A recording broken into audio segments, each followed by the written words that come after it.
Hi మామ, మేమైతే మేడారం జాతర కంప్లీట్ అయిన 4 రోజుల తర్వాత మేము పోయినాం. పబ్లిక్ అసలే ఉన్నారు అనుకున్నాం, కానీ చూడండి ఎంత పబ్లిక్ ఉన్నారు.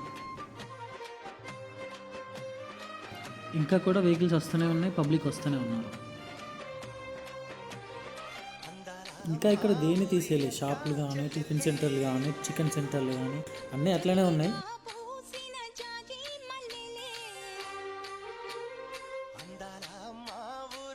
గద్దెల దగ్గర సీన్ చూస్తే మాత్రం జాతర జరిగిన 4 రోజులు ఎట్లుండేదో అర్థమవుతుంది మామ. అందాల మా ఊరి అక్క చెల్లెళ్ళే